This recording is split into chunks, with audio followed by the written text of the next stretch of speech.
ओम नमो भगवते वासुदेवाय नमो नमः। जय श्री कृष्णा। ओम नमः शिवाय।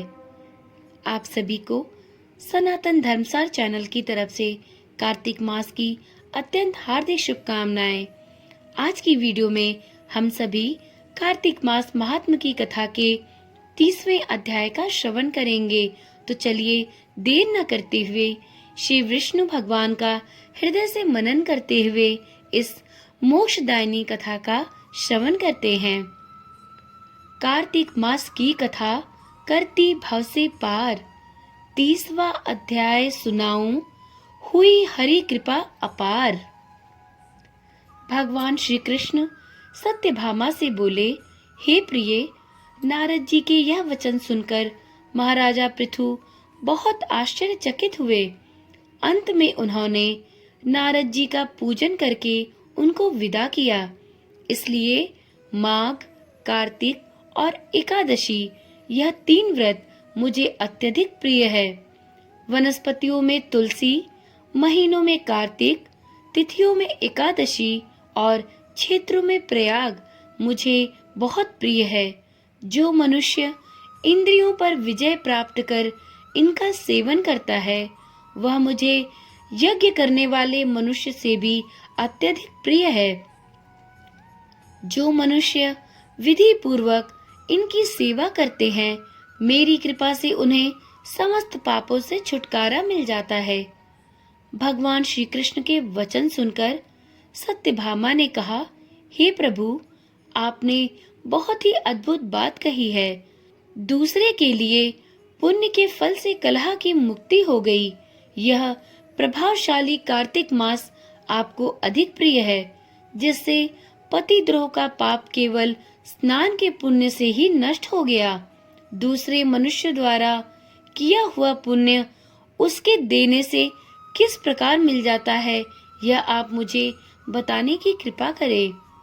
श्री कृष्ण भगवान बोले, प्रिय, जिस कर्म द्वारा बिना दिया हुआ पुण्य और पाप मिलता है, उसे ध्यान पूर्वक सुनो। सतयुग में देश, ग्राम तथा कुलों को दिया पुण्य या पाप मिलता था, किंतु कलयुग में केवल कर्ता को ही पाप तथा पुण्य का फल भोगना पड़ता है। संसर्ग न करने पर भी वह व्यवस्था की गई है और संसर्ग से पाप व पुण्य दूसरे को मिलते हैं, उसकी व्यवस्था भी सुनो। पढ़ाना, यज्ञ कराना और एक साथ भोजन करने से पाप पुण्य का आधा फल मिलता है। एक आसन पर बैठने तथा सवारी पर चढ़ने से, श्वास के आने जाने से पुण्य व पाप का चौथा भाग जीव मात्र को मिलता है।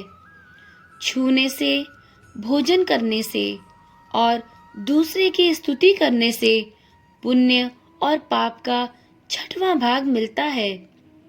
दूसरे की निंदा, चुगली और धिक्कार करने से उसका 7वां भाग मिलता है। पुण्य करने वाले मनुष्यों की जो कोई सेवा करता है, वह सेवा का भाग लेता है और अपना पुण्य उसे देता है। नौकर और शिष्य के अतिरिक्त जो मनुष्य दूसरे से सेवा करवाकर उसे पैसे नहीं देता, वह सेवक उसके पुण्य का भागी होता है। जो व्यक्ति पंक्ति में बैठे हुए भोजन करने वालों की पत्तल लांघता है, वह उसे अपने पुण्य का 6वां भाग देता है। स्नान तथा ध्यान आदि करते हुए मनुष्य से जो व्यक्ति बातचीत करता है या उसे स्पर्श करता है, वह अपने पुण्य का 6वां भाग उसे दे डालता है। जो मनुष्य धर्म के कार्य के लिए दूसरों से धन मांगता है, वह पुण्य का भागी होता है। ठीक उसी प्रकार जिस प्रकार की दान करने वाला पुण्य का भागी होता है। जो मनुष्य धर्म का उपदेश करता है और उसके बाद सुनने वाले से याचना करता है, वह अपने पुण्य का 6वां भाग उसे दे देता है। जो मनुष्य दूसरों का धन चुराकर उससे धर्म कर्म करता है, वह चोरी का फल भोगता है और शीघ्र ही निर्धन हो जाता है। जिसका धन चुराता है वह पुण्य का भागी होता है। बिना ऋण उतारे जो मनुष्य मृत्यु को प्राप्त होता है, उनको ऋण देने वाले सज्जन पुरुष पुण्य के भागी होते हैं।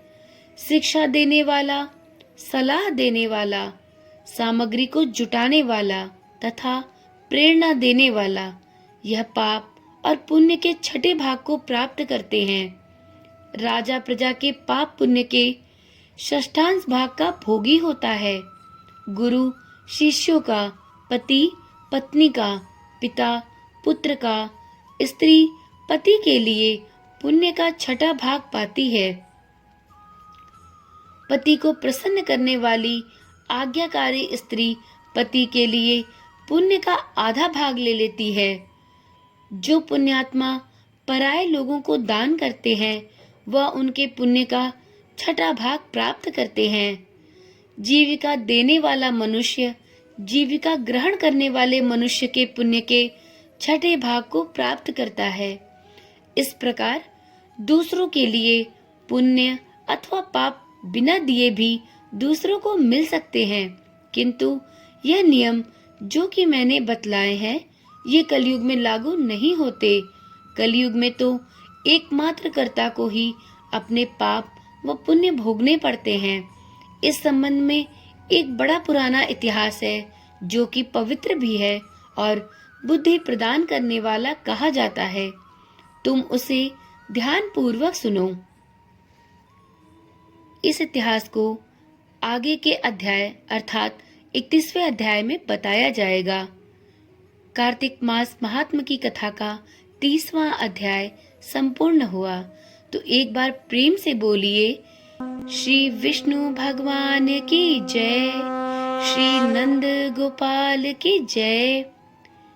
वीडियो में सुनाई गई कथा यदि आपको रुचिकर लगी हो तो इस वीडियो को लाइक करें और आगे की कथा सुनने के लिए इस चैनल को भी सब्सक्राइब करें, क्योंकि इस चैनल पर प्रतिदिन शाम को 7 बजे कार्तिक मास महात्म की कथाओं का श्रवण कराया जा रहा है। तो चलिए कल मिलते हैं कार्तिक मास महात्म की कथा के 31वें अध्याय के साथ। ओम नमः शिवाय। जय श्री कृष्णा। राधे राधे।